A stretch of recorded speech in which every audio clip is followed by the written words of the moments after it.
were more involved towards, say, dance classes or playing badminton. College, you have to network, you have to build your network, you have to make friends. Hello, hi Nilanjan. Welcome to the IIM's podcast series. Welcome to our show. How are you? I'm fine. Hello, Elias. Thank you so much for inviting me. It's really a pleasure to be here. Yeah, thank you, Nilanjan. So, Nilanjan, can you tell us about yourself? From which IIM have you graduated? Yeah, so I graduated from IIM Kozhikode. That's in Kerala. Yeah. Okay, okay, that's amazing. So, what was the reason you chose IIM Kozhikode? Any particular aspects that you found interesting, and what was the reason? So uh, maybe I would call it luck because when I was choosing my colleges, like after I got shortlisted for multiple colleges, I got the chance to choose between IIM Kozhikode and IIM Indore, right?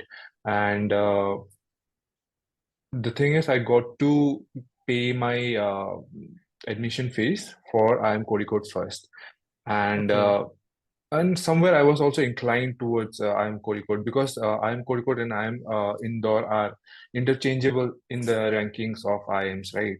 And then obviously the campus of IIM Kozhikode had a huge impact on me.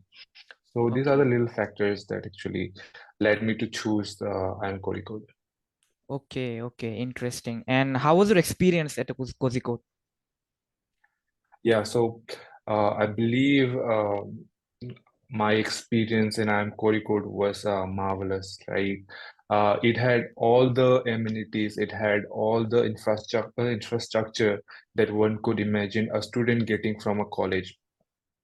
And it also serves it right?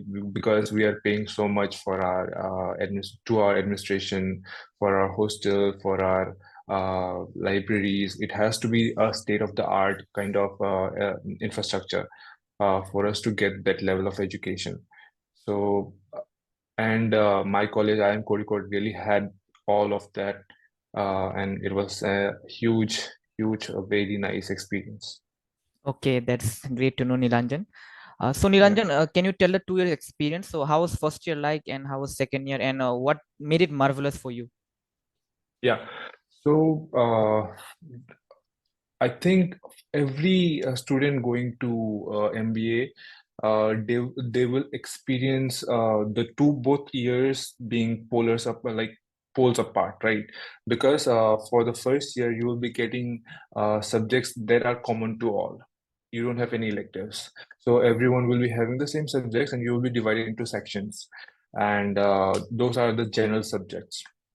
And since you are just entering the college, you have to network, you have to build your network, you have to make friends. So you have to balance between the studies and making your network. The second year, uh, I feel has a lighter note. Matlab, you don't really have to struggle a lot like you do in year one because you get a bit more familiar with the subjects. And our onboarding experience was, I think I would say, kind of smooth. But mostly it was online because people will say that we are the COVID batch, right? So it was still smooth, and you'd also be more busy in year one because you have to prepare for your SIPs, you have to prepare for a lot of case studies, quizzes outright. You don't have a gap. You don't have that Mhm. time period to actually acclimatize with the studies. So I Okay, feel year one will be a bit more hectic than year two, but then it okay, all gets chill. okay, Little okay, by little, it gets chill. okay. That's quite the story. So, and were you involved in any extracurricular activities in your college? Yeah, sure. So I was involved in a lot of sports, badminton, be it volleyball, TTs. It was like I think people have a wrong perception about MBAs. Like people think that it's all studies, but I believe there is a whole world out there in MBA. When Okay. you actually embark that phase, I feel you get opportunities.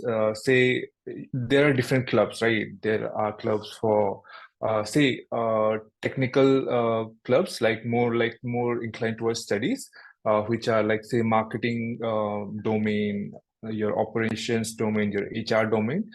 We have those clubs and clubs for say extracurricular activities like sports, like you could say cultural clubs and more Mhm. dance clubs. So you can have those experiences too, apart from studies.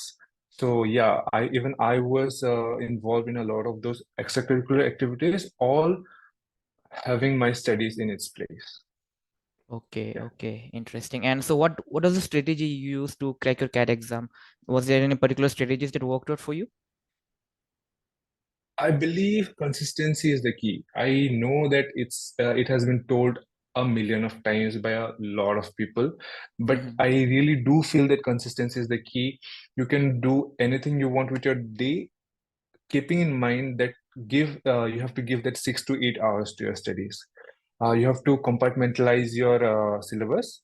You have to divide your syllabus in such a way that you can complete all of those in say giving 6 to 8 hours a day. I think 6 hours to 8 hours is completely enough, and you can have that strategy. You can work for say 6 months, prepare for 6 months. It does not matter if you are already a final year student or you are having a gap between your CAT and your undergrad. But I think, yeah, 6 to 8 hours a day, that consistently without a break. And I think that's it.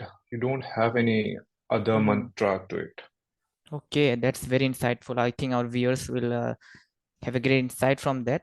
And so the 6 to 8 hours that you prepared, so how many months did you prepare for CAT? Yeah, as I already said that you might have a gap, right? So for myself, I took a gap in between of my CAT exam and Mhm. my undergrad. So there was like a 6 to 8 months. I think it was say 7 months. As far as I Okay. remember, it was for 7 months that Mhm. I prepared for CAT. Okay, 7 months for 6 to 8 hours every day. Yeah. Okay, and okay, But that's as I already said, it does not matter if you're taking a gap or not, because you can still give like 3 to 4 hours a day, even if you are an undergrad student, right? okay. So you don't have to lose hope. People are already doing that. Most of the peoples are doing that. Yes, yes. Okay, that's. Mhm. And so Nilanjan, so you're talking about undergrad. So what did you do in undergrad in? So I passed out from NIT Agartala in the mechanical engineering branch. Mhm. Okay, and what made you to choose MBA? Why MBA? Um, See, so like this would be kind of a storytelling kind of thing for my from my life, but Okay. always felt that Indian parents they have I'm not stereotyping anything, but in general, people have Mhm. a tendency to push their children to either medical field or an engineering field, right? Okay, right. And those are the major two streams that children are allowed to choose, and children don't really choose because we don't really have a prior knowledge and interest, right? Where to go, which would be the better choice for us. And in my engineering, I felt that kind of regret. If I had a better choice, I would have taken it, right? And that's when I Okay. decided I would put my actions where my words are, and I thought Mhm. business is what I wanted to do, right? And I wanted to learn a lot about business, how it operates, what are the financials like, and those kind of thoughts led me to choose business. And after choosing that route for myself, I really enjoyed the process, right? Because now I already know that this is my own choice, and no one was actually pushing me to do an MBA. That was Okay. my initial thought when I was doing my engineering. And I was also associated with a network marketing company. Oh, People okay. would call it a farce, but I believe that it helped me a lot with my communication, with Mm-hmm. negotiating with people. Those are the skills that I really got during that phase of my life. And then I realized that this is what I wanted to do, and MBA was the simplest way to achieve that, right? Mm-hmm. And that's what I did. Okay, that's great. So yes, everything is a learning experience, and you do choose your own destiny. So that's great to know. Yeah, yeah. Yes. So Nilanjan, who is your inspiration in life? Who inspires you? Uh, I think this would be a very cheesy answer, but I really believe I don't have any other inspiration other than my mother, I Mm-hmm. would say, because she is a fighter, right? Throughout my life, she has been working, and she just recently got retired. She just turned 60 and she got retired. And Mm-hmm. every day I would see her going to her office, coming back home, and still preparing food for us. And yeah, that's strength for me. And that's what inspired me to give my best. Mm, to be the best, give the best anywhere in any field. That's what I thought. Does not matter if I succeed, but I know that I have given my best, right? Okay, that's wow, that's amazing. And you are succeeding. So currently, where are you working and what's your role? Uh, Currently, I'm working at a Maharatna PSU called REC Limited, Rural Electrification Corporation, in the Program Management Division. I'm Mhm. currently an officer in the PSU, and it's a Maharatna company, so the highest level of the PSUs. Okay, I'm working there in Program Management Division. okay. And so, do you think your MBA helped role you're working in? Was it helpful, the MBA that you did? Yeah, definitely. So, uh, in IIM Kozhikode specifically, we don't really have a like we don't. It's not definite that you are either choosing a finance or HR. You get to do a general management course, and then depending upon your electives, you get to decide which branch you're taking. Like, is it finance? Is it HR? Is it operations? For myself, I had everything balanced. I tried to take more of marketing subjects because I was a fresher, obviously, but I still had finance subjects as well. Mhm. So during my interviewer saw that I also had the finance experience, finance knowledge from my MBA. And I think that impacted a lot with the selection. And since REC is a NBFC, it's a non-banking finance company. So it's more finance-based company. And I think that's what helped me to get selected in my interview. And I like the division that I'm working in. I feel it opens up a lot of avenues for me. I think, yeah, it really helped me a lot. Okay, that's good to know. So, Nilanjan, that's great to hear from your experience. And how was hostel life at Yeah. Kozhikode? Can you give some best experiences Yeah, from your sure. college Yeah, life? Yes. because I believe that everyone's hostel life is one of the most special part of their lives. It has a special place in their heart. I think there's the same for me. And see, we were the COVID batch, right? And most of the classes were online. Not all of them, but most of them, so that we are kind of in a bubble, right? So that we don't get infected with the virus. And that made the hostel life more elongated for us because other people will experience an MBA where they have to be in the class by 9 o'clock, and maybe it will run till 6 o'clock, 7 o'clock, 8 o'clock. And for us, it was more like we wake up at 11 o'clock. We'll just wake up at 9 o'clock and then we'll just turn on our Zoom, and then all the classes are recorded, so you can actually replay the videos and learn all the subjects at your own pacing, right? And for us, we felt that our hostel life was much more grander than others because we got to stay with each other more, we got to talk more, we got to network more, right? And we had all those time and more to participate in everything. In say we wanted to do a case study, right? And we can at our time, at any time, we could go just hop onto any hostel and start working at our case studies or prepare for the quizzes together. And I think that's what made our hostel life more special. We got to connect. We got to connect and have a more deep relationship, which ran further Mhm. than the college. Like the college ended, but our relationship still stands stronger.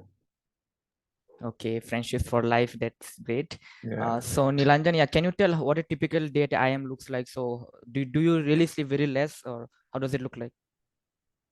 No, I don't think like I really have a kind of hate against those perceptions made for an MBA grad, right? Uh, it is not all studies. Say you wake up at 8, like Okay. for myself, I'm saying, because I'm a early sleeper and I wake up early. So for myself, I wake up at 7:30. Our canteen starts by 8, so we have our breakfast. Our first class would start at 9:15, and depending upon the schedule, few subjects might be there might be fewer classes in a day, so your day might end by 4:15, 6 or 7 to the max, Okay. and then you start your preparation for the next class. It's either preparation for the next class. So if you don't have any case studies next day or quizzes next day, I think you will have a relatively chill day or chill night.